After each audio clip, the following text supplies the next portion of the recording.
Strap on your belt, kid. We're going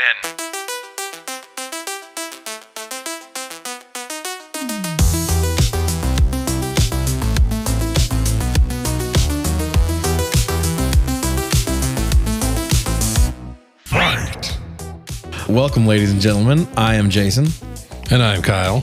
This is the Canon Brawl podcast, where every week we watch one movie from a particular fandom in its entirety, chronologically, whilst critiquing, ranking, recasting, and breaking down how closely it follows the canon of our favorite nerddoms. We are beginning this journey, or season, if you will, with video game movies. Yeah.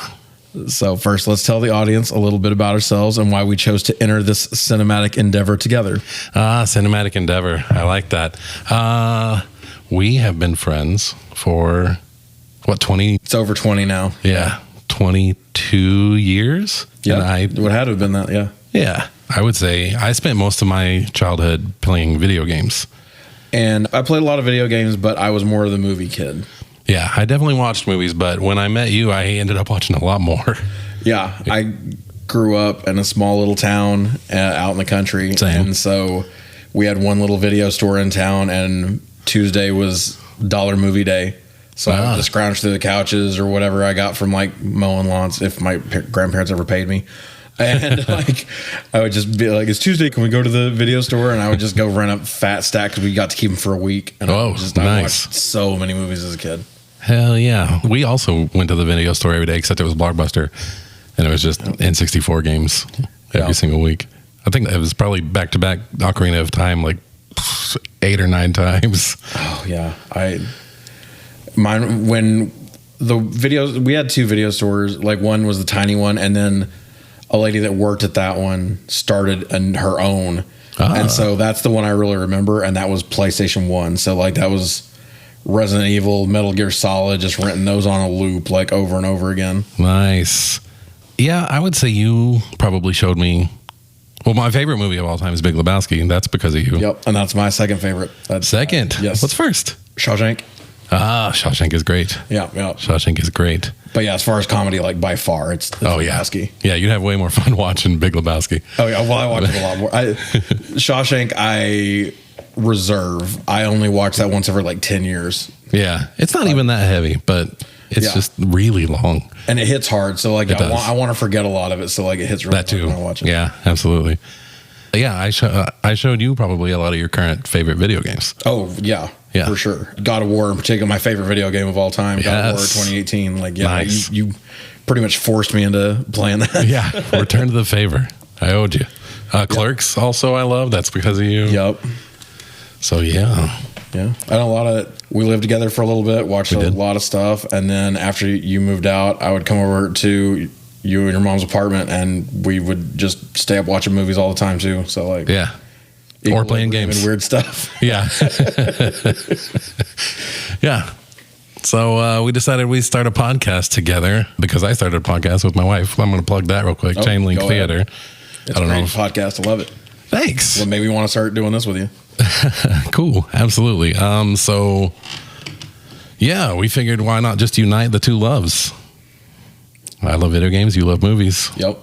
And we both know a fair amount about the other one that's not our favorites. Yeah. Yeah. Okay, well, let's get into it. Yeah. Today, we are going to start with by the way, we're starting this from the very beginning of any video game movie ever made. Yeah. So we are starting at Super Mario Brothers 1993, and we are taking this all the way up to present day. That's going to be... We're envisioning this kind of a season sort of thing, except our seasons are going to be long because there's 50 video game movies roughly? Well, there are 50 on the list right now. 50 on the list right now. And by the time we get done with this, I assume there'll probably be 3 more. Yeah, and we're debating whether to add a couple. Yeah, so this is going to be over a year. Yeah, and if there's something we don't add, let us know. We'll debate it. Yeah, we'll see if we want to watch see whether that. it makes it on or not. Yeah. But yeah, so we're starting in 1993 with the Super Mario movie. Which was your favorite movie growing up? No, not even a little bit. That's actually the first movie as a kid I remember watching this and being like, this is dog shit.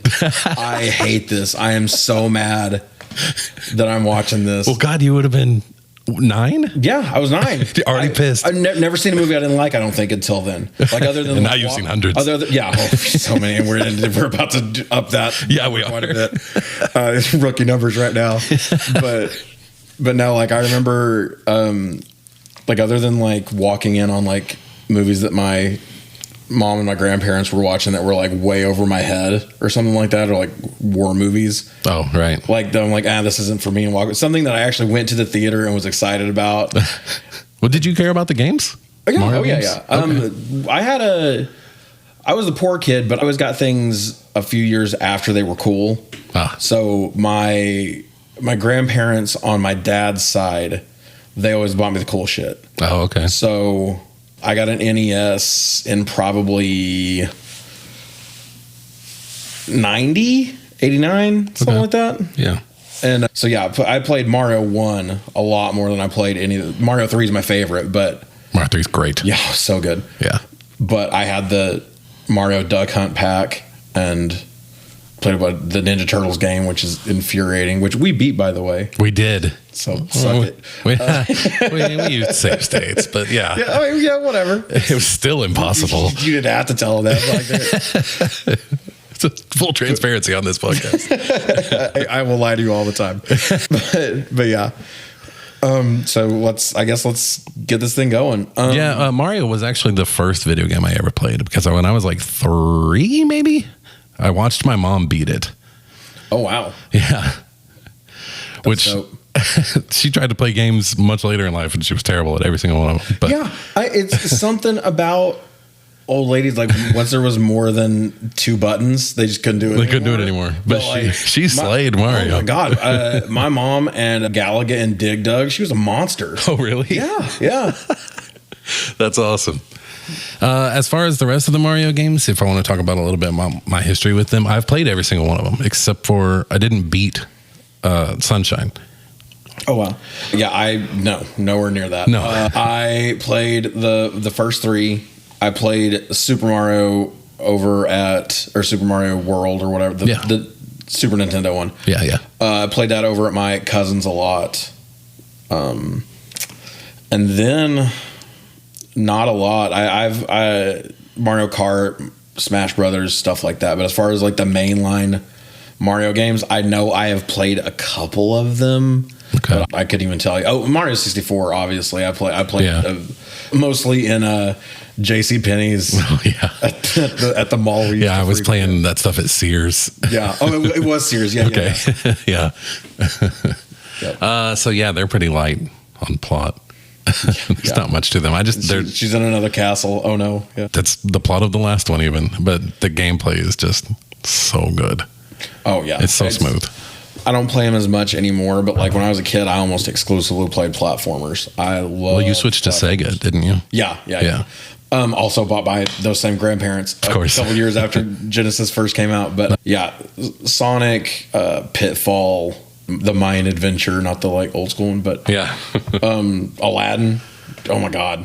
So I played Aladdin on Super Nintendo, and then years later, Sega Genesis. It's way better on Sega Genesis. Oh yeah. Platformers were even Cool Spot was good. Like it was. Yeah, platformers were just great on Sega. Yeah, Lion King. Yeah. Oh yeah, Lion King went hard. Went way harder on Sega. Yeah. So did Mortal Kombat. Yeah, we'll talk about that in a few episodes. Yep, that's where we're getting. That was my other one. Was fighting games. I played a ton of fighting games. Oh, we'll get there. All right. Well, so like we said, Super Mario Brothers 1993. You can stream this on Amazon. I watched it off of a physical copy. Me too. That's going to be the story for me for most of these. Yeah, you already own pretty much all of them, right? Except I think ones. Yeah, I own the first 40. That's crazy. And I didn't already own them. I had to track some of them down. But like, who owns Far Cry? Yeah. Who owns an Uwe Boll movie other than you? Like I do now. You do now. I didn't. But yeah, there'll be various places we find them. I'll just tell you where we find them. So hopefully you want to watch along with us or whatever. Yeah. And also the good thing about a chronological list is you guys know where we're going next. So if you want to follow along and get it ahead of time so you've seen it, so it's not if it's something you're excited about, so it's not all spoiled for you because we're about to go spoiler heavy pretty soon. Yeah, absolutely. Yeah, that's true, because the next one's Double Dragon, and then Street Fighter, and just in order. On and on and on. Yep. Okay, so this was, like I said, came out in 93. It's directed by Annabelle Jankel, who has no motion picture directorial credits until 2018 after this movie. Yeah, her and her husband. And her husband, Rocky Morton, who never did another motion picture again, just music videos. Hollywood threw them out and locked the goddamn door. Blacklist as fuck. Yeah, and if you've seen this, you know why. Yeah. Spoilers on my opinion here, but yeah. It was written by everyone. Anyone you've ever met over the age of 40 wrote this movie. There were 8 rewrites plus major changes by Nintendo and Disney. Yeah. Nintendo got their hands in it because they were like, what are you doing with our IP? But they'd already kind of signed some of it away. And then to get distribution, Disney got involved and made it more kiddie after it was already this weird. People have likened it to like a Blade Runner take, but I feel like that's an insult to Blade Runner, which is one of the greatest movies ever. But it's clearly them trying to do Blade Runner. Yes. Just renaming everything. With dinosaurs. Yes. And plumbers. To be fair, dinosaurs and Blade Runner that would go hard as fuck. Yeah. But something was lost in the translation. It should have gone hard as fuck. Yeah. The box office, it had a budget of $48 million. It took in 39 million, 21 million in the US and only 18 million worldwide. Jesus. Yeah, it was wait for next week. Yeah. But yeah. Fair. But yeah, it's rough. It is clearly not what Nintendo expected. Everybody loved Mario, was so beloved and made so much money by then. They thought they were walking into a cash cow. Well, this and was made in 93.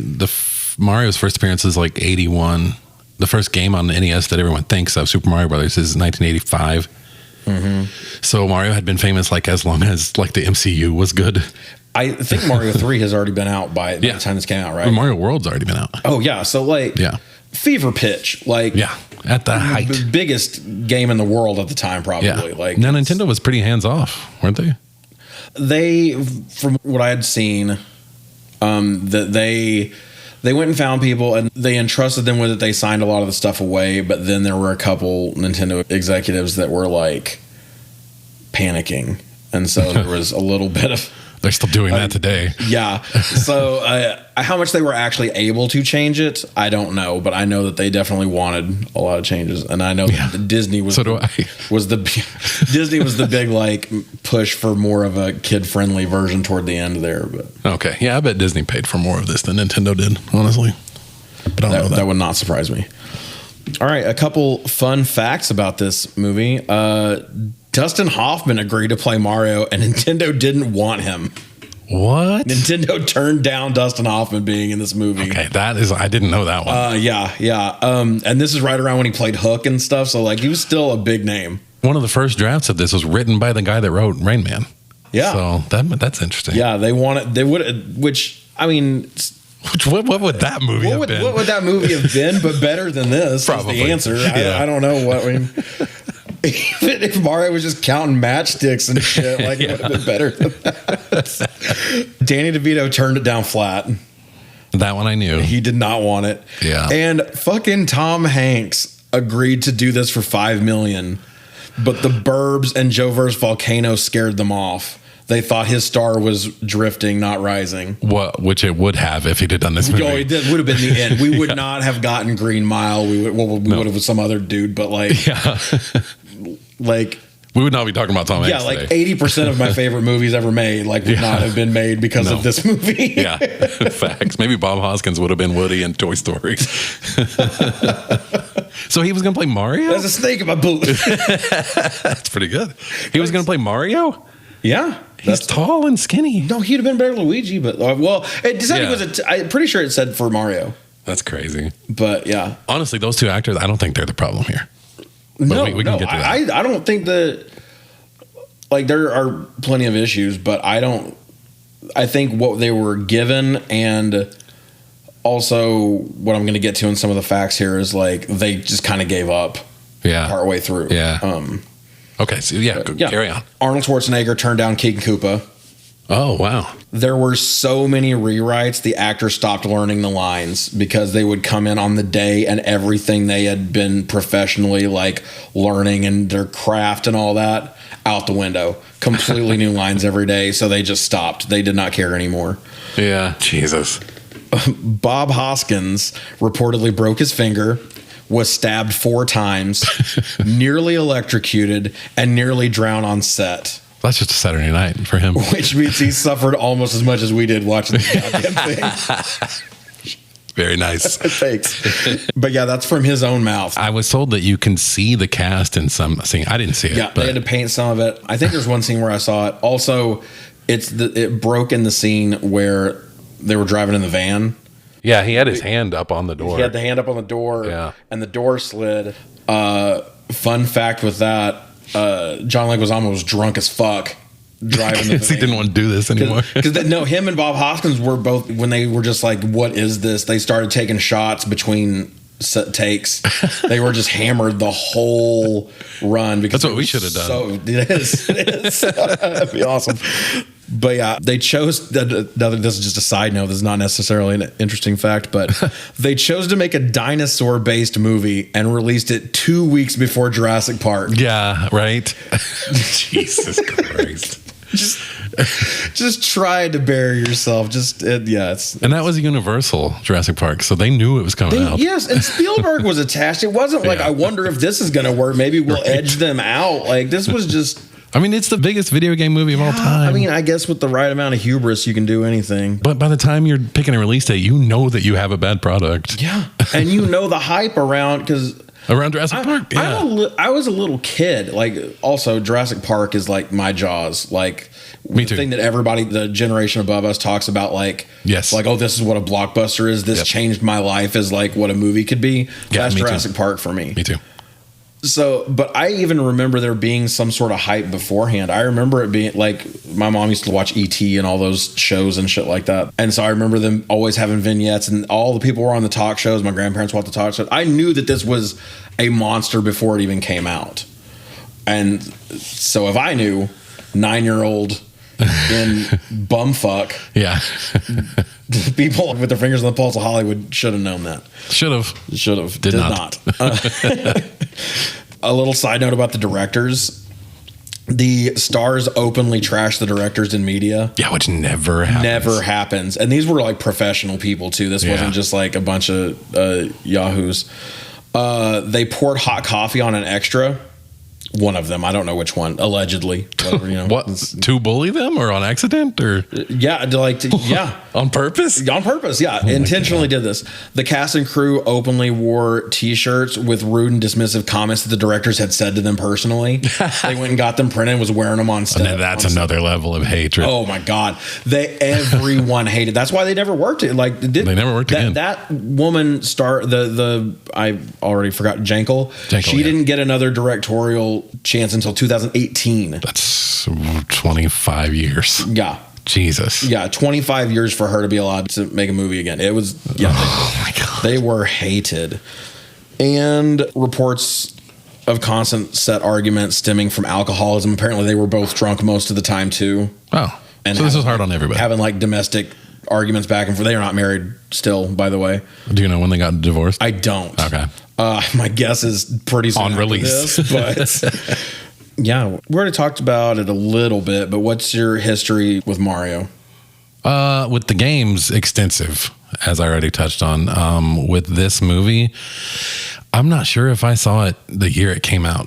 I don't think I was hyped because I think I was discerning enough to see the trailer and go, no thanks. As someone who loved the games, like, what the fuck does this have to do with the games? I mean, Blade Runner's cool, but so I probably saw it in the late 90s and I was like, oh, well, that's trash. Like, I saw it after everyone knew it was trash. Yeah. I can't remember if I said this to you off mic or I think it was before we started. This is the first movie I remember hating. Wow. Yeah. This went and saw everything. Big movie kid. My mom took me to the movies all the time. This was the first one I remember sitting in and being in real time being like, this is bad. This is not Mario. But like I'm a comic book kid. I'm used to like bad adaptations. The adaptations not being great. Like we've seen a lot more of it now, but even as a kid, I remember, but I still like it. It's still movie magic. It's all that stuff. But I just remember being miserable in this movie completely. 9 years old. Wow. 9 years old. Yeah. That's crazy. I had no idea what my first movie disappointment was.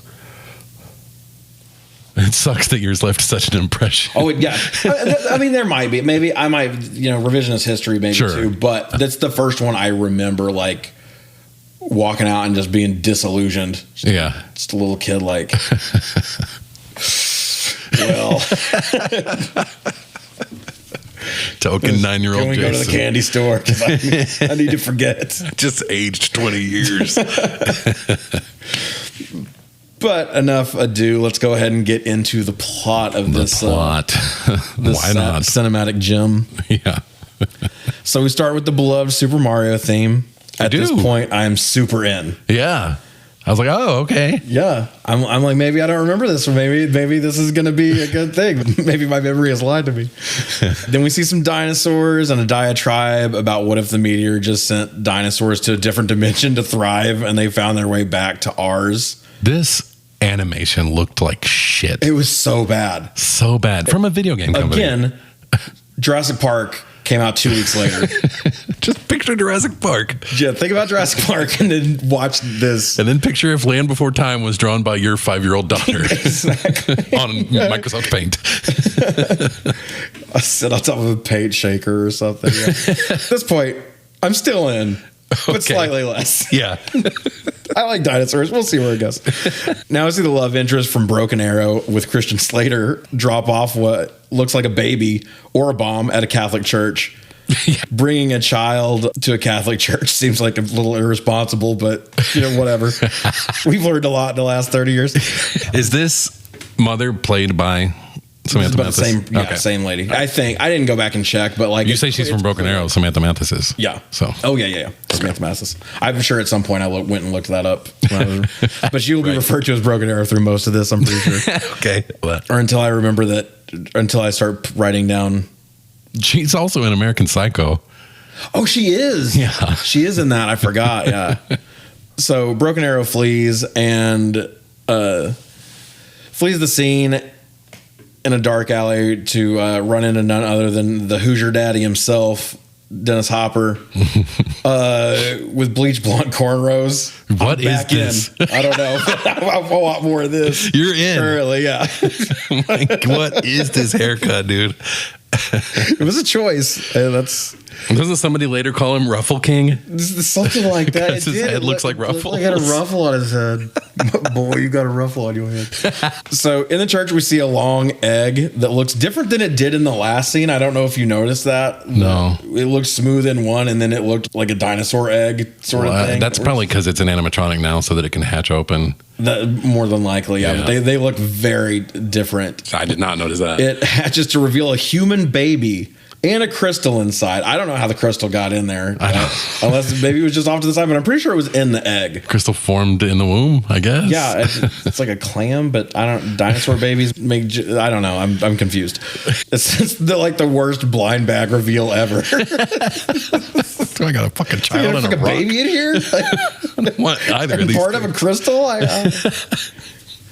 We cut from there to finally see our eponymous heroes, the Mario brothers. Mario's taking a call for a job while Luigi is watching conspiracy theories about an alternate dimension on the television. Yeah. They drive to the job. This is where John Leguizamo drunkenly broke Bob Hoskins' hand. This is the part where they round that corner. Right here at the beginning of the movie. Yes. I hope they didn't film this chronologically. Right. That sucks. If he had to go through the rest of and all the action and stuff that he had to do after that being broken. Yeah, I'd be drinking scotch too. As they get there, they see the truck of Capelli's construction, who has gotten to the job faster. Scapelli. Scapelli, sorry. Yeah, I think I fixed that like immediately after. Scapelli, who got to the job faster. By the way, that's not how plumbers work. No. You don't put out an APB on your pipes and then just the motherfucker that shows up first gets the job. Yeah. Not at all. Also, who the fuck calls multiple plumbers? Like everybody in this movie. I get it for quotes, but you're not just like first one here gets it. Like no. I'm out now. I'm out again. Back out. By the way, I'm back out. This guy that's playing Anthony Scapelli is a fucking creep. Oh, is he? No, I don't know the actor, but they just fucking looks like one. He plays it really well. Yeah, he does. It's probably the best acting in the movie as far as the time goes. Yeah. Bob Hoskins is pretty dope, though. This movie makes me like Bob Hoskins more, actually. Yeah, me too. Oh, well, it makes me like Dennis Hopper a lot, actually. Yeah. He was having a blast. He was chewing up scenery. Yeah, he was. Right.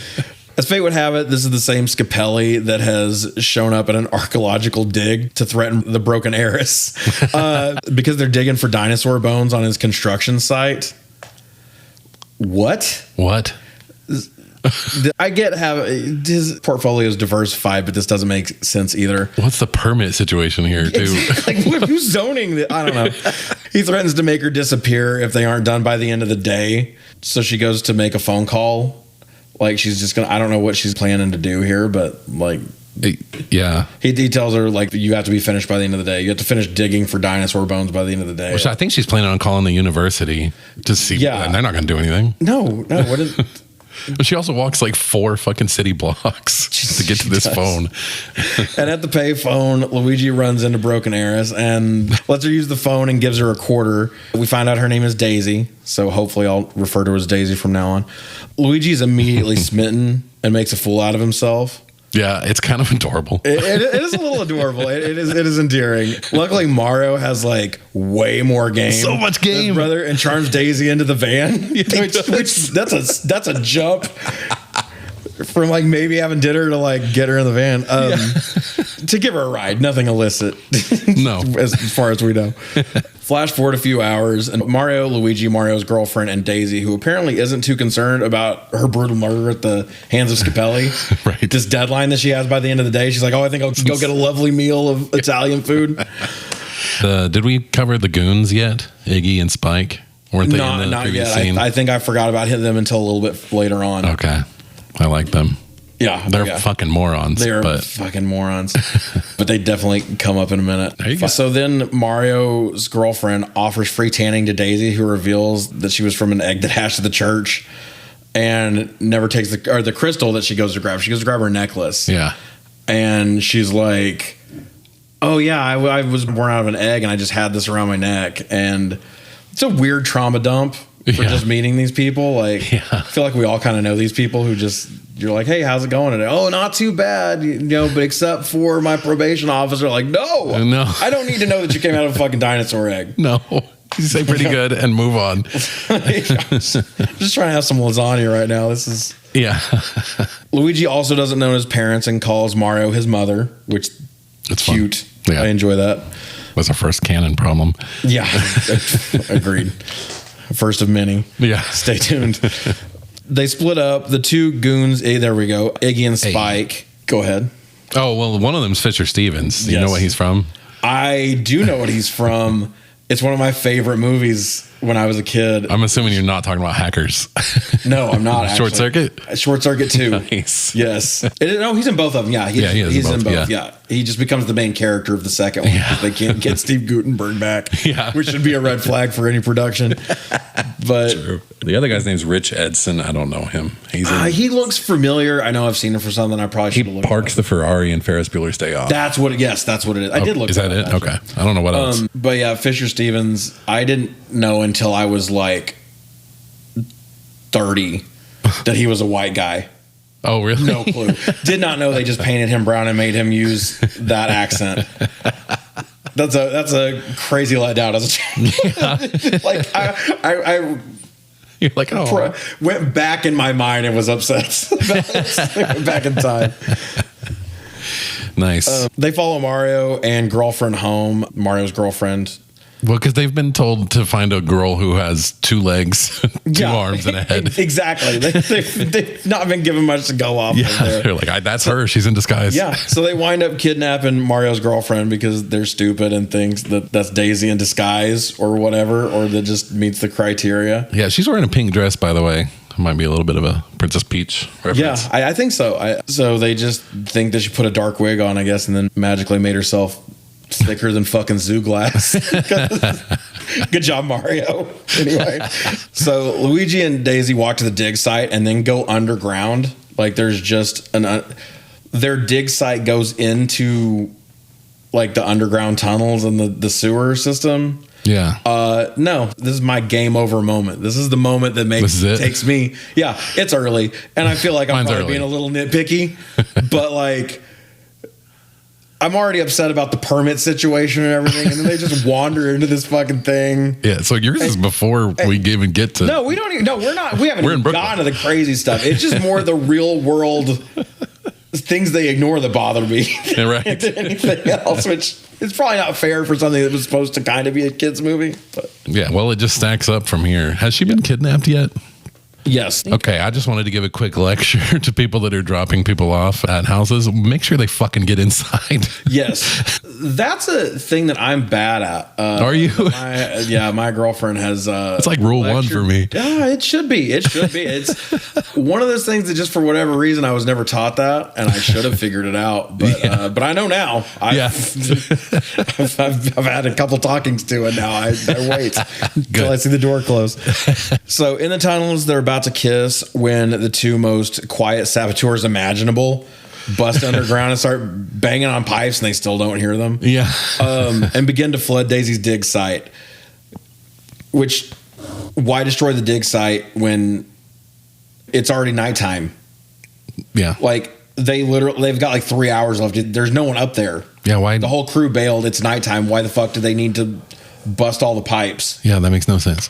Is that your game over moment? Yeah. That? Okay. That did just irks. I don't know why, but it gets me. Sure. After Luigi has reminded himself that he is in fact a plumber, because at first he doesn't know what to do. But he still doesn't know what to do. He runs against Mario. Yeah, he springs into action and then runs halfway across Brooklyn to get Mario, so Mario can come back and do it. Yeah. Which he mentions later that he's an apprentice. He does. Yeah. Like, I know, but like he raised you, right? Yeah. Like, you've been apprenticing since you were 9. Like, you probably know how to handle this one break in a pipe. Anyway, I digress. Inexplicably, Iggy and Spike figure out that they have the wrong girl and then come take Daisy. This leads to an obnoxiously long game of Marco Polo. Just Daisy, Luigi, just back and forth until they come to a wall that isn't a wall. It's a portal to the other dimension. She sticks her head through one last time in resistance, and Luigi snags the crystal from around her neck. Yeah. As she's like, I was born out of a dinosaur egg. And he's like, give me that. Yeah. Fucking insane. It's so stupid. Luigi quickly convinces Mario to follow through the portal, and they wind up in a very dirty, overpopulated cityscape. They see Iggy and Spike load Daisy into a taxi. Mario and Luigi are getting their bearings in the strange city. They see 2 tiny dinosaurs fighting over trash. Yeah. Which is probably the saddest thing I've seen with dinosaurs do. Yeah. I mean, other than the big thing, I guess. All of them die. But they get harassed by some cop. Some things are universal, I guess, regardless of what dimension you're in. And we see a glimpse of a Goomba. More on that later. Yeah, they're like, yeah. Yeah, we'll get to that. Yeah, we'll get to that. This city just looks like Blade Runner. Yeah. Apparently, the production designer, David L. Snyder, was the art director for Blade Runner. So for real? Yeah. I did not know that. I knew they kept making a lot of connections. I didn't know that was the reason why. He has one idea. It's a good one. He's batting 500. Yeah, that's true. It's a good idea. I like the look. Yeah. Apparently, this was like, I can't remember. It was some sort of big factory that they took over. Yeah. They had all the catwalks and stuff. That's why they worked the catwalks into the cityscape and stuff. I think, I was going to say, I thought it was a cement thing. But yeah. This is where all the budget went, by the way. Is it really? I mean, probably. Putting all these grates and this neon signs and everything. Oh, yeah. Yeah. Other than like paying Dennis Hopper. Oh, dude, they had to have paid Dennis Hopper a lot to be in this. He is the only, because John Leguizamo was getting hot, but it was still more of a stand-up thing for him. I don't believe that he had really done a whole lot up to this point. Yeah, I think Tu Wong Fu was out, but I don't know. Okay, that was a coming out. Well, no pun intended. A coming out party for him. Yeah. And then there was The Pest around that time, but that wasn't drawn anymore. We love that movie. We did. I don't anymore, but we did. It's stupid as hell. We both love that movie. But. Yeah. All right, so they're getting their bearings. It cuts to Dennis Hopper, the Hoosier daddy, talking to his girlfriend, laying in some heavy exposition about how he needs the Princess's Stone to awaken the meteorite and merge the two dimensions. Iggy and Spike inform Koopa that the plumbers have grabbed the stone. They walk down the stairs and she says, "Hello, morons," and they go, "Hello." that popped me. That was pretty fun. But when she first hears the word princess, she does this weird, like, insane head motion. Yeah. You see that? It's like at 50x speed, and she's never shown again to have powers. I don't know what the fuck. Yeah, it's all baffling. It stays baffling. It stays baffling. But that's the funny thing is, like, we're maybe 20 minutes into this movie. Yeah. And me and you have both mentioned insane things that the other one didn't notice because there's so much insane shit. Yeah, there is. That it's hard to pick out. Yeah. So we're moving at a breakneck pace now. Mario and Luigi are mugged by an old lady who then gets yeeted off of a catwalk by a rather large woman in red. Yeah. Big Bertha. Mario asks for the crystal back in a less than tactful manner, and the woman jumps away on her moon boots. That's my game over moment. Yeah, dude. Yep. She looked fucking ridiculous. It was so stupid. So bad. And as you said, Big Bertha, that's their take on the big fish. From Mario 3. Which will have more strange adaptations like right now. So immediately following that, we see a street busker named Toad. Oh, yeah. Yeah, that Toad. Yeah. He's arrested for singing an anti-Koopa song. Mario's arrested for being a plumber. Now, to be fair to Toad, his whole fucking thing here is explaining the world to him, which is what he does in the games. Yeah. So, I mean, fair enough. I mean, he doesn't get a whole lot of time to do it, but... Yeah. Didn't Dennis Hopper... sorry, what did you call him? The Hoosier Daddy. Hoosier Daddy. Didn't the drunk dad in Hoosiers. They tell him that there's plumbers here, and he has a plumber alert he can turn on. Yeah, he says activate the plumber alert. Activate the plumber alert. Why do you have that? Why? They've just had a lot of issues in the past. A lot of piping issues. Oh, it's so weird. Yeah. Luigi's arrested for being associated with plumbers. Yeah. Then we get the infamous Mario Luigi bit in the police. The police station. It's kind of funny. It is kind of funny. After that, we cut to the jail where Toad explains the dimensional split and that Koopa was de-evolved to fungus. I was unclear on that. So the Mushroom King was de-evolved to fungus because he evolved from fungus. Oh, and that's what we... Yeah, there was so much I did not put those to it. I guess we evolved from apes. The Koopas and all them evolved from lizards and dinosaurs. And the Goombas and the Mushroom King and Daisy evolved from fungus. Which I guess in that, if you're trying to explain why all those things exist in the world, that's not the worst way you could explain it. It's just the delivery system. The way that they explain it through this movie is... Well, so weird. Yeah, super weird. But small tangent here. The fucking idea of Super Mario Brothers in the first place is fucking insane. It is insane. How many drugs were they on when they made these games? So many. It's about mushrooms making you bigger and giving you powers and fighting dinosaurs. And the fact that Mario 2 was adapted from another game. Yeah, Doki Doki Panic. There we go. Yeah. That's the one. That... Like, I get it with, like, quick tangent here. Sorry, guys. Saw and Saw 2.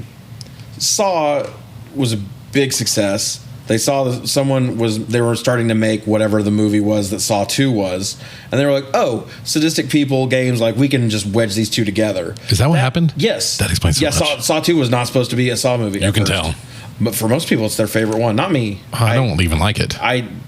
I have gone back and watched it again and like it, but it's... I feel like Saw 1 is good. Sorry to interrupt. Oh, no, you're good. But Saw 2 feels like a college project written by an edgelord. Yeah, especially that the big character that's trying to kill everybody throughout it that freaks out. But my point is with, like, Mario being insane is that you were able to take, there was a game crazy enough and weird enough for you to be like, oh yeah, it's just like this game. Yeah. With the toadstools and the jumping plumber and the princess captured by the lizard. They're like, oh yeah, this one's just like Great Minds, right? Yeah. Like, we're able to do that. It's absurd. They're put in a makeshift interrogation room with no. Oh yeah, roof. we're watching That a bothered movie. me. What? Oh yeah, we're watching a movie. Yeah, we're in the middle of a movie right now where Koopa pretends not to be Koopa, but then immediately cops to being Koopa. It's all very strange. Yeah, he's good cop, bad copping himself. And then they go to de-evolve Toad into Check's notes, a Goomba. We're calling this shrunken head lizard fucking monster a Goomba. They're nightmare fuel though, so I'll give them that. They are nightmare fuel, and also the thought of being de-evolved like that fucking horrified me. Watching this week, like I had a sinking feeling in my chest. I was like, this is the worst shit I've ever seen. I also was just surprised that they did it to him so quick. Oh yeah, it's a very quick process and relatively painless. So as Koopa is about to devolve Mario and Luigi, they push Koopa into the de-evolution chair. They hit the Uno reverse. Quite easily dispatch of the guards for two plumbers with no combat training. They just beat the shit out of them real quick. Yeah. Also, Toad Goomba has a harmonica. Why? One of them puts it on him after he walks out there, but none of the rest of them have any personality defining accessories. Because I'm assuming because he was a busker, and they were like, we need some sort of easy thing to differentiate him from the rest of the Goombas. Oh, but that's just a plot device though. Like that, it makes no actual sense for them to do that. Also, why did they even have this? Or why doesn't every Goomba have some weird thing around their neck of when they used to, be whatever they were? It's dumb. I don't know. It's dumb. Anywho, Luigi runs to the comically labeled machine controls, and they de-evolve Koopa into the Jurassic period, which gives him reptile eyes and a thirst for revenge. Not completely turning him back into a dinosaur, which is weird. Well, he went up for like half a second for some reason. It didn't. It just went up and came right back down. And it didn't. And then it showed he had reptile eyes, which is cool, I guess. Sure. Are fine. If you say so, man. I don't discriminate against reptile eyes. They run out and steal a cop car and go on a medium speed chase until they drive out of a pipe off a cliff. These cop cars are badass. They are pretty sweet. I love these cars with the fucking cattle scoop on the front. Yeah, it's pretty dope. I'll give you that one. And then they're saved by an abundance of fungi that like teeters them down to the ground. Snot. Yeah, snot. It reminded me of like in elementary when you have to build the machine to keep the egg from breaking. Yeah. Like that's just a weird version of that. Exactly. Koopa's girlfriend, the redheaded lady, Lena or something like that, played by Fiona Shaw, which by the way is Aunt Petunia from the Harry Potter movies. Oh, that is her. Yeah, she's Harry's aunt. I had never even thought about that. There's something else I know her from. Probably. She's in other stuff. Where she's like just... All I can remember is that she's like inappropriately hitting on a bunch of people in that, or a particular person in that movie, but I can't... In this other movie you're thinking of? In the movie that I'm thinking of, yeah, but I said she's known for Harry Potter and Harry Potter and Harry Potter. That checks out. Yeah, we won't go down that rabbit hole then. Yeah, fair. So concurrently, Koopa's girlfriend goes down the stairs and brings Daisy out of the stolen girl room. Yeah. Currently, Koopa evolves Spike and Iggy into high intellect henchmen. Koopa's girlfriend reveals Koopa's plan to Daisy in a secondary stolen girl room. They got two stolen girl room money at least. Yeah, at least. Who's to say even? Daisy then brought back to Koopa, where she encounters a hyper realistic, nobody asked for Yoshi. Yeah, what the fuck? Man, like I get it looks good. They almost got one of the other things that I saw is that they got offered jobs on Jurassic Park. They almost got poached because they kind of saw what they were doing. The people that made this puppet? Yeah. It's an impressive puppet. It is. It just doesn't fit the tone at all. No. Well, I guess it fits the tone of this, I suppose. I don't know. But it doesn't look anything like Yoshi. No. It's cool, but it's It's Wild. weird. Pretty good effects work, though. Koopa explains to Daisy that she is evolved from dinosaurs and makes a lot of odd passes at her. Yeah. Incredibly odd ones. Yeah. And is then sent back to the Stolen Girl holding room Yeah. with the rest of the Gen Pop Stolen Girl room. Yes. Cut to the desert. We see Iggy and Spike get caught in the mud. The Mario Brothers tie them up, and we find out the portal has been blasted open by none other than Scapelli. Mm-hmm. The two sets of brothers agree to trade the rock for Daisy to Iggy and Spike, and they go off to the city to get the stone back from Big Bertha. A reference to the big fish. Yeah. Real big fish. Real big fish. We're going to take a quick break from this scintillating plot we've got going on here for a little segment we call Test Your Might. Test your might.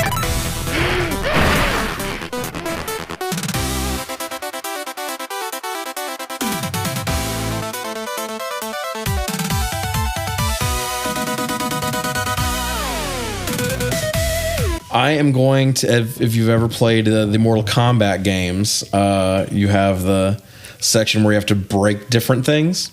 Nice. So we're gonna test each other on trivia. I'm gonna test Kyle on video games because that's his bag. He's gonna test me on movies because that's mine. We're gonna have a wood level question, a steel level question, and a diamond level question. Because yes, I am that clever. Nice. I labeled mine as normal, veteran, and professional. Which after is, Resident Evil difficulties. After Resident Evil difficulties, which is my favorite game series. Nice. All right, I'll go ahead and kick it off. Are we gonna go straight down the list, or are we gonna go 1 and 1? 1 and 1. Yeah. 1 and 1. Okay. So first one for you. Oh boy. What is Mario originally known as in Donkey Kong 81? Jumpman. Jumpman, yeah.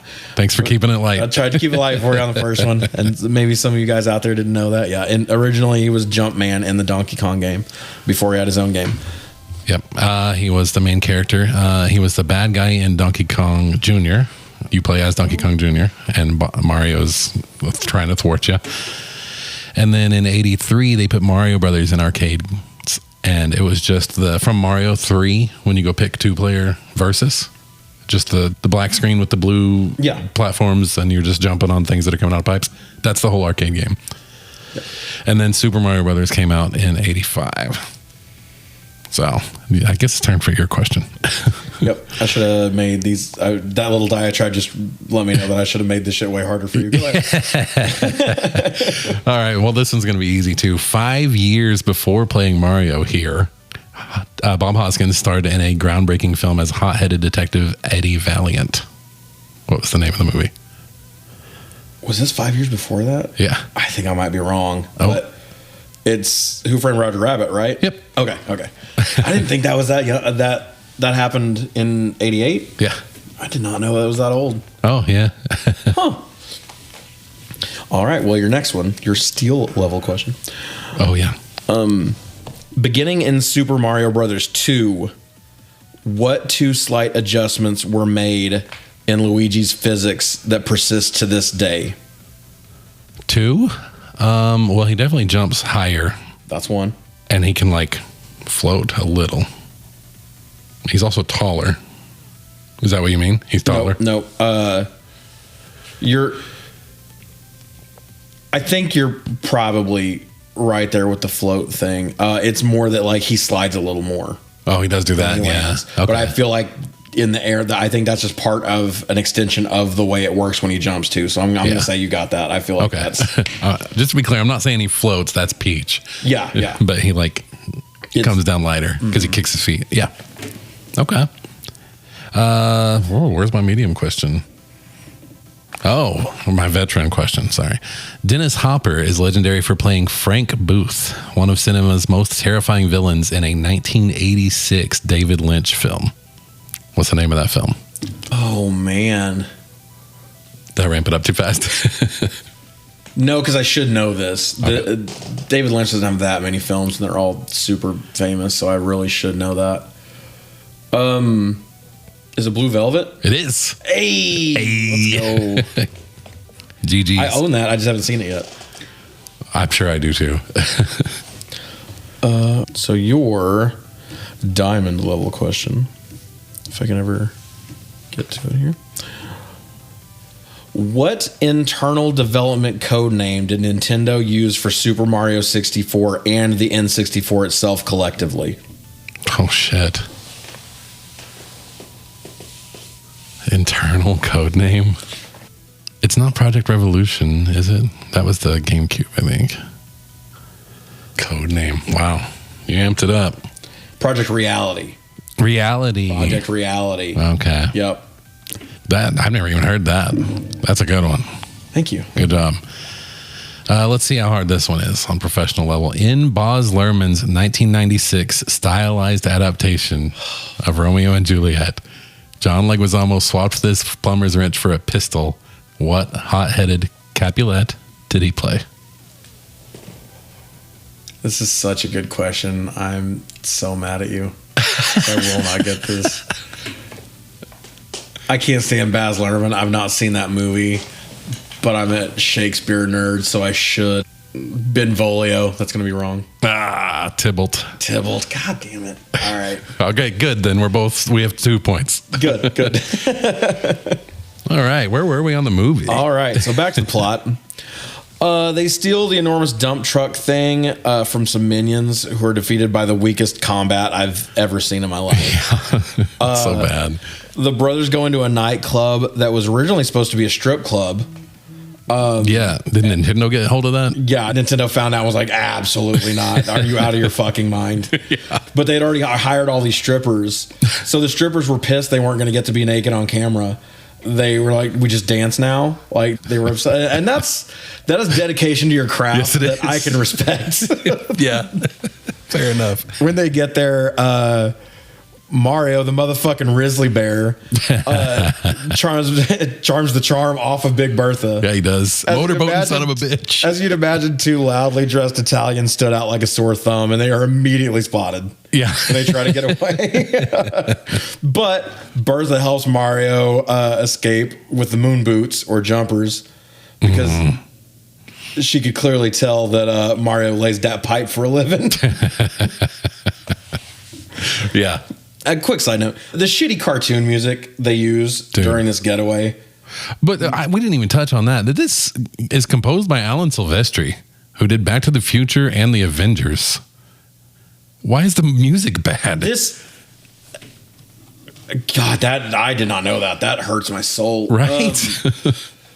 I mean, it had to have been a studio thing. Maybe in the edit, they told him to make it more cartoony when they had to go back and lighten it. Maybe they cut some of his, maybe had some more, brooding sort of themes. There is some good brooding stuff here. Just not in here. But yeah, they go the, Benny Hill route too much on this with the weird, goofy music during the chases and stuff. Yeah. But yeah, it was weird. After the escape, we cut to Koopa talking shit to a leaky anus from the ceiling, which was odd. Hamming it up, though. Just chewing the scenery. Yeah. In the lower levels of Koopa Tower, the Mario Brothers conveniently run into a mess of pipes. The non-union job thing, that popped me. That was funny. That was a good line.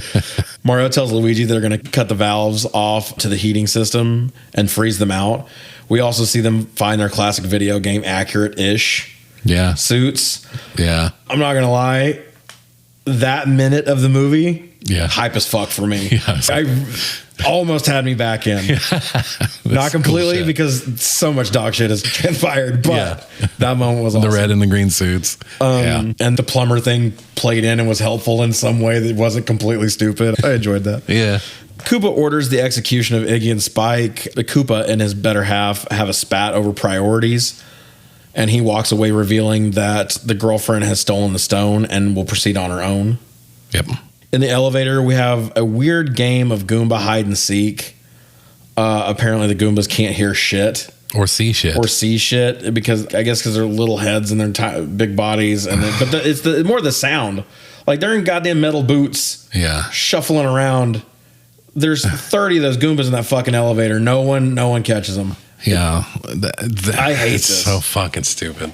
They get in and then they're trying to the elevator opens from both sides.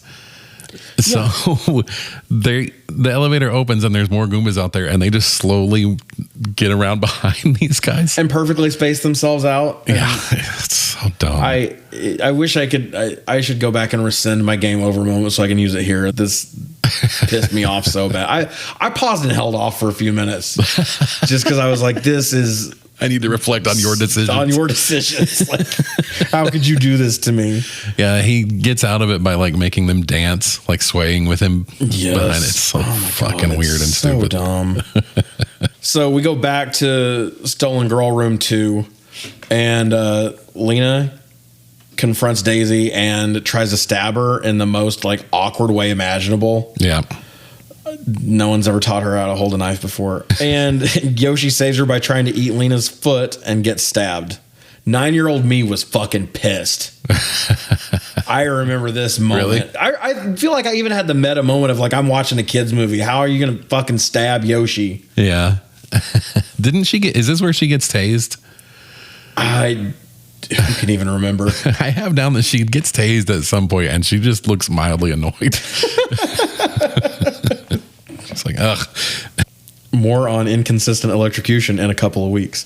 All the prisoners get together and there's shenanigans going on. And somehow in the shuffle, I can't remember now, the Toad Goomba gets lit on fire. Oh, I can't remember either. It's because there's just so much happening. Yeah. And not in a good way. No. Daisy saves him due to the steamed vegetables that he gave her earlier. Because he was nice guys, I guess.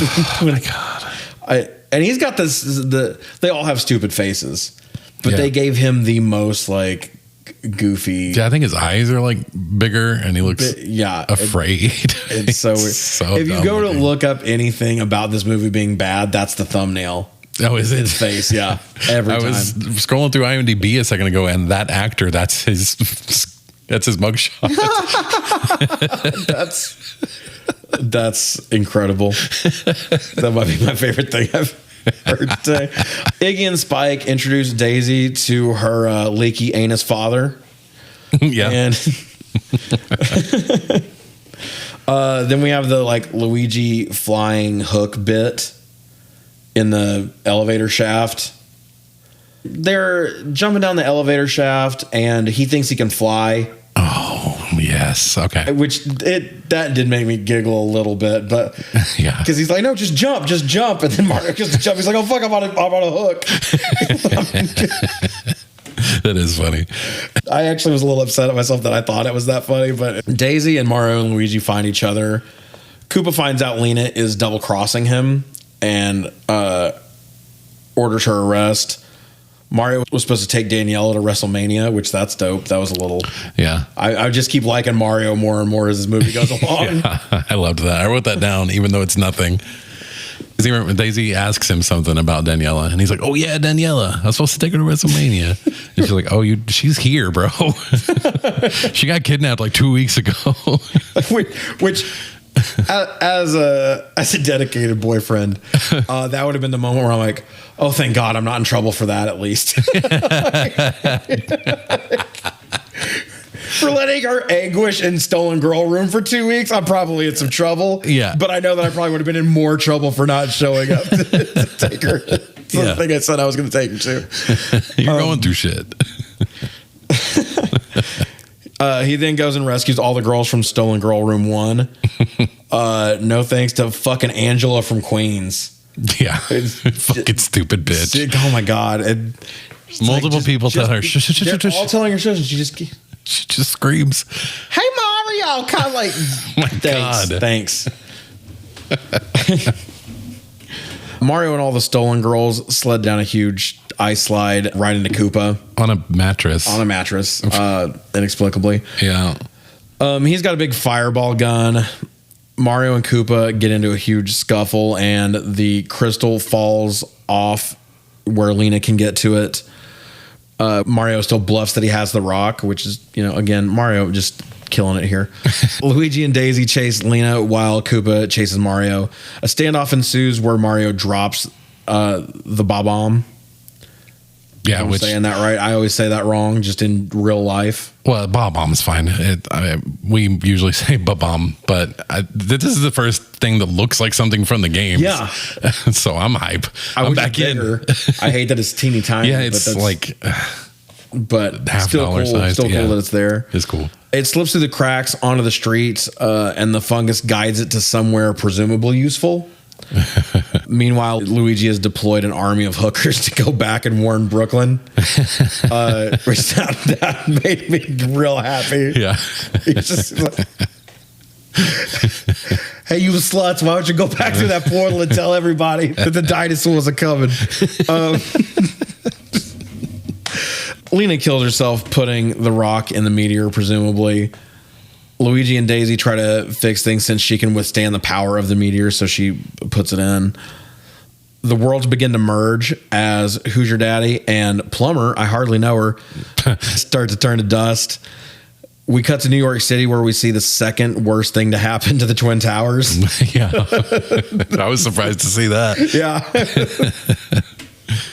Koopa uses the Devo gun to turn Scapelli into a monkey. Onlookers are amused, not mortified. Yeah, and this unmerges the worlds somehow. Yeah, What? It's because Daisy pulls the stone back out. Okay. So then it's undone. I guess it has to be. They're a little unclear on that, but I feel like you have to have the whole thing. But also, she sticks it into a place that looks like a broken part of a geode, so it's not all there to begin with. It's just specifically that piece. Yeah, I don't know. It's nothing makes any sense. Nothing makes any sense here. Yeah. It's all the rules are made up and the points don't matter. Yes. Whose line is it anyway over here? Yeah. Mario trusts the fungus to absorb the Devo ray. At that exact moment, Luigi puts the stone fragment, or pulls the stone fragment. Oh, yeah, because they have to put the thing into it, the plumber's tools. It's the callback to the plumber's tools where it has to screw the thing in and pull it out. Yeah. Pulls out the fragment. Mario and Koopa are transported back to Dinohattan. Also, dumb fucking name. Is that what this is called? I think I heard it called that in one of the fact things I watched, but I feel like they say it a lot of times and not like with any sort of sarcasm, so I think it is actually called Dinohattan. Okay. I'm not sure. Does that mean that they're aware of the parallel dimension where Manhattan is a thing? Yes. I'm pretty sure that's a line in there too. I could be sorry, guys, if I'm butchering all this and you know that I'm wrong. Just shout at your radio or whatever. Well, the movie butchered it. Yeah, the movie, it's not our fault. I'm just trying to put the pieces back together here for you guys. But I feel like there's a line where they've had some sort of awareness, because Koopa knew the whole time, but I think it's like more of a prophecy thing where a lot of people know that. Yeah. I think a lot more people in Dinohattan know about Manhattan than people in Manhattan know about Dinohattan. Yeah, I don't think anybody in Manhattan knew. Yeah.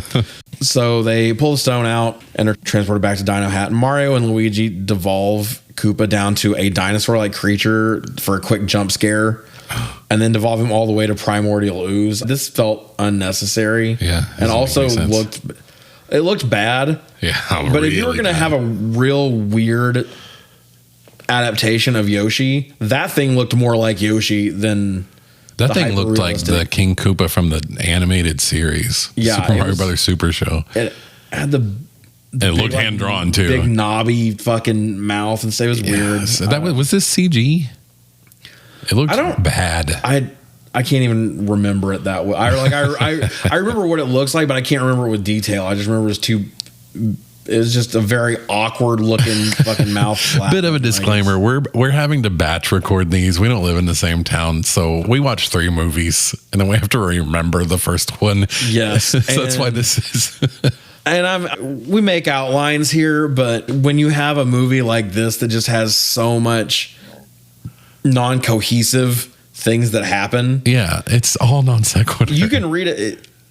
You can read something and be like, "Oh yeah, that thing." And then the very next line be like, what does that mean? Yeah, I'm doing the same thing. It takes 2 more events to be like, oh, that's what that was referring to. It's hard out here. The crowd cheers as they jump away. We cut to the meteor room where Daisy instinctively knows how to open the newly closed portal for the brothers. Which, by the way, they defeated him with super scopes. Did you notice that? There's a Super Nintendo peripheral that you can aim at your TV. That's what they were holding on their shoulders. Oh, is that what that was? Yeah. All right, that's fair play. Fair play. I guess it's not product placement if it's your products. So I guess not. Daisy decides to stay and settle her world down and see where she belongs. I did think that was good writing. I thought her staying behind to... Yeah, they also hold each other on their little jump boot ride in Victory. Yeah. I forgot about that. And it also, the Mushroom King comes back, becomes a person again. It's Lance Henriksen. Did you notice that? Oh my God, it was? Yeah. Was that noticeable? Could you see his face? Yeah, you could see his face. He has one sentence of if it's even a sentence. He says he's on screen for 3 seconds. Wow. But in the credits, they call him King Bowser. This is Lance Henriksen, King Bowser. Dude, I don't know. Okay. I don't know. They don't understand how this works either. Luigi wants her to stay in Manhattan, but Mario, the ever-present big brother, advises her to let her do what she needs to do, and then they exit through the portal. We end by the brothers being at home with Daniela, who I finally know her name. A news report comes on that deems them the Super Mario Brothers, and then Daisy busts in to set up a sequel that we unfortunately never received. How unfortunate. So I'm very broken up about it. I'm sure you are. Tell. And that is Super Mario Brothers 93. Yeah, and the credits pop up, and the first thing that the credits say is the name of the Roxette song that's playing. That made me laugh too. Fucking Roxette. Did you stick around for the post credits? Oh, was there one? No, I did for one of the ones we're going to do later. But. Okay. So in the post credits scene, 2 Japanese guys show up at Iggy and Spike's apartment, and they're dressed like cowboys for some reason. I think it's meant to imply that they're rich now because they own the rights to this fucking story. Oh, okay. And so 2 Japanese video game developers show up, and they're like, we're thinking about making a video game out of your exploits. Do you guys have any idea what we should call it? And they argue 3 names: Iggy's World, Indomitable Spike, and Super Koopa Cousins. And then the movie's over. Yeah. So I'm glad I stuck around for that. I was about to say, sorry, I missed that. Yeah. Must have been tough for you. All right. So, yeah, that's the movie. Before the MCU and people knew how to build through. Yeah. Oh, God. All right. So, final thoughts. Listen, I had fun, if I'm honest. I've seen a lot of bad movies that I did not have fun, but it's not good. It's terrible. Yeah. Especially if you're familiar with the source material. I honestly don't think it's that poorly acted from the main 4. Mario, Luigi, Daisy, and Koopa. Yeah. Koopa's hamming it up on purpose, but... Yeah, I don't like it. No. But a lot of that is nostalgia, reverse nostalgia, whatever the bad version of nostalgia is. Trauma, is that what that is? Yeah, you're holding on to trauma. Trauma. But no, going back and watching it, I still think it's bad, and I still think it's almost as bad as I thought it was. But Mario was really endearing. Yeah. I think he was well written too. I don't think almost anything about this movie was well written. No. But I thought the brotherly moments that they gave him, and by extension, Leguizamo being a little bit of an idiot and the younger brother, that works too. It's just that more of the heartfelt stuff is seeing Mario look out for his brother and be the charming guy out of nowhere is kind of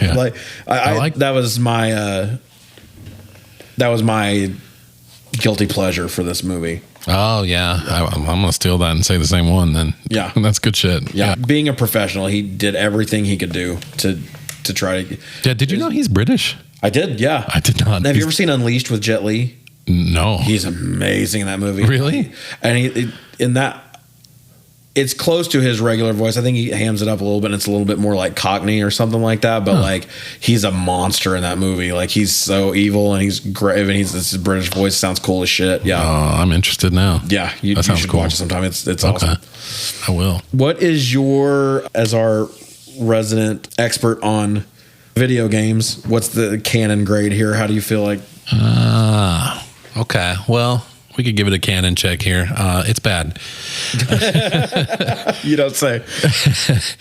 I want to start all of these canon checks with like what they had to work with when the movie came out. So when they wrapped filming, what was already released. That's good context for everybody. Yeah. So in 1981, as I said, it's Donkey Kong. That's when he showed up. And then you have 12 years of games. So Mario 1, 2, 3, and World, and Super Mario Land were all out by the time they started filming this movie.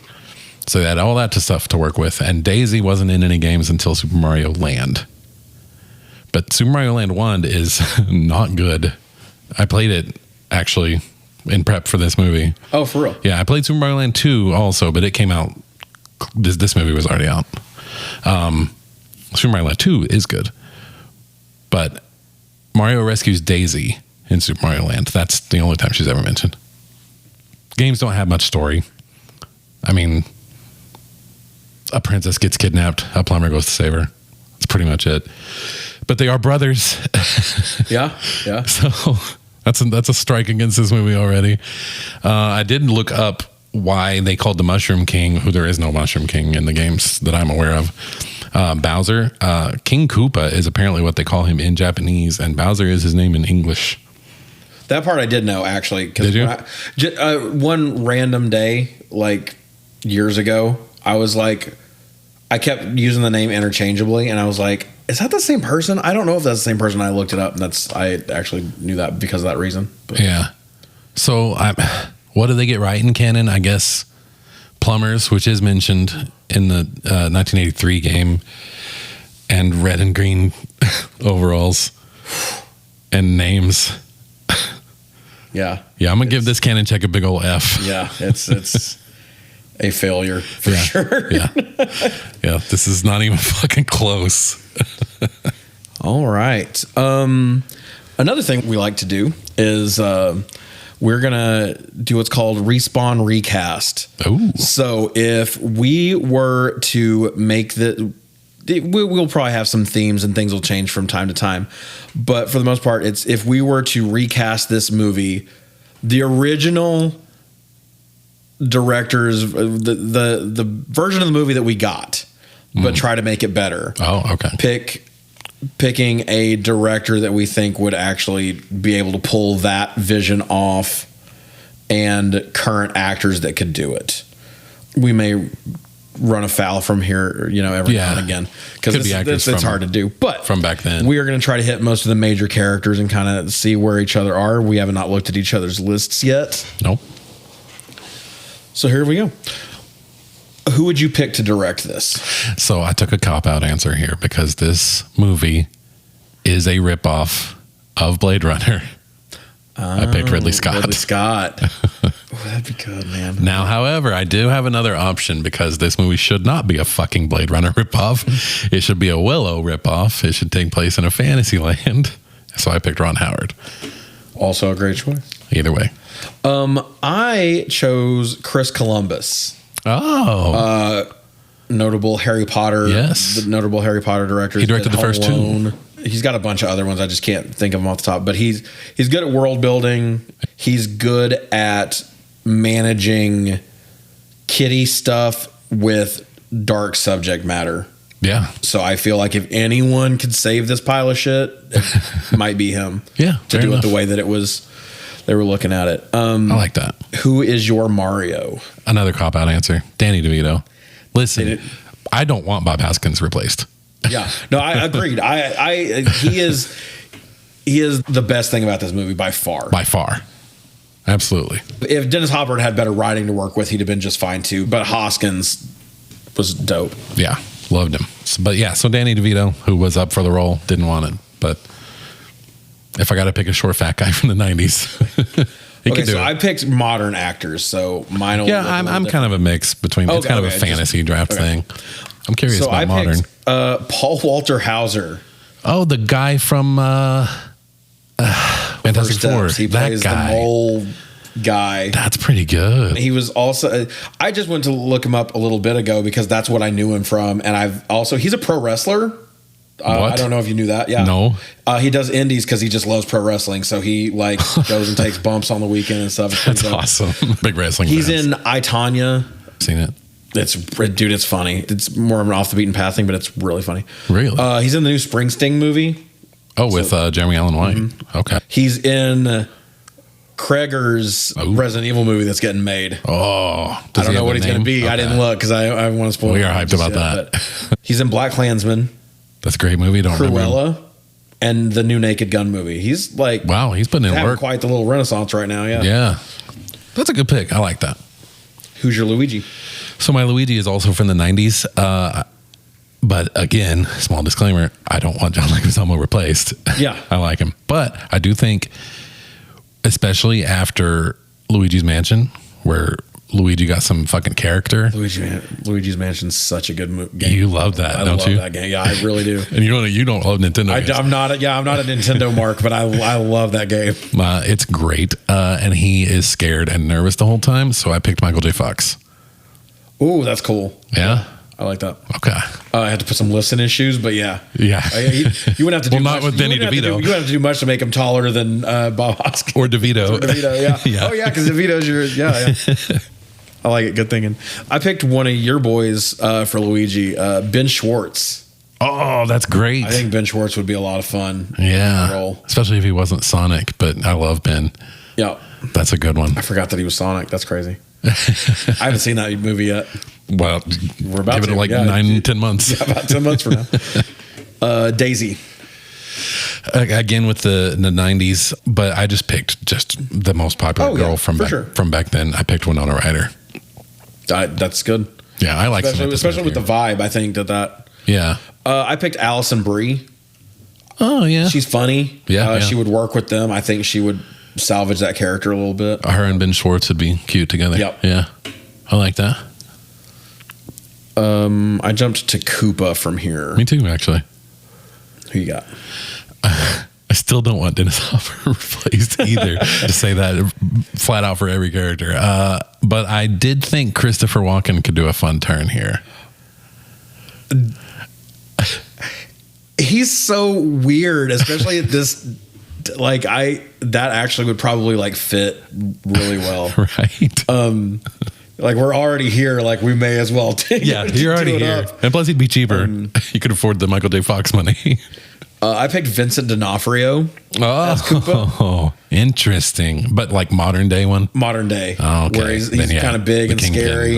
But he does come from Men in Black times where he can be a little bit of a goofball too. Yeah. Okay, I like that. My next one was Lena. Me too. Did you do Lena? Okay. That would actually be modern. Well, it could be either way. She could play them 90s or today. Tilda Swinton. Oh, okay. Yeah. Yeah. And it's just kind of the same role. It is, but she'd be way better at it. True. She's a great actress. She's probably got an Oscar. It has to. Yeah. Has to. I picked Christina Hendricks, and I honestly don't remember my rationale on that one. I'm looking at it right now and thinking it still works. I guess just because she's probably. We know why. Well, speaking of Zoo Glass, yeah.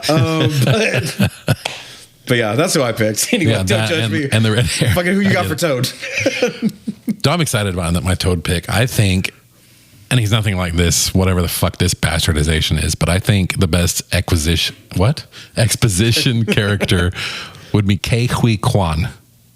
Ooh. Short Round from Temple of Doom. Yeah. Everything Everywhere All at Once. Yes. Booby Twaps from Goonies. Yes. Yeah. Yeah. Data. Yeah. Data from Goonies. I like that a lot. I picked Dominic Monaghan. The one of the hobbits? Charlie from Lost. Yeah, one of the hobbits. Yeah, I could see that. That's good. I like that. Yeah. That one. All right. That's all I had for this one. Is that the character where you stopped, or you have anything else? That's where I stopped. All right. We both gave you our game over moments. For me, it was the zoning and permitting issues in the yours was early as fuck. Yeah. But you had multiple game over moments. I did. Yeah. I broke the rules here. But I make the rules. Fuck y'all. Yeah, mine was the jump boots. That was so dumb. All right, so the only thing left for us to do is the leaderboard. Where we rank every movie we've watched. I see. And for likely the only time you're ever going to see it, Super Mario Brothers 93 at number 1. You're going to put it number 1. Oh, I'm putting it dead last. I know Uwe Ball's coming, so I'm not going to be that bold. But No. Yeah, it's number 1, obviously. There's nothing to talk about there yet. Yeah, not yet. All right, everybody. Well, that is our first episode. I hope you enjoyed it. As time rolls along, we'll have socials and things for you to interact with, And we'll get better at this. Yeah, we'll get a lot better at this. I'm making your boy Kyle work on the edits here, but That's okay. I'm used to it. But it'll get smoother. It'll get better. And we've got for season 1, we got 49 more tries to For perfect. fuck's sake. Time. Double Dragon next week? Double Dragon next week. All righty. Yep. See you then. See ya.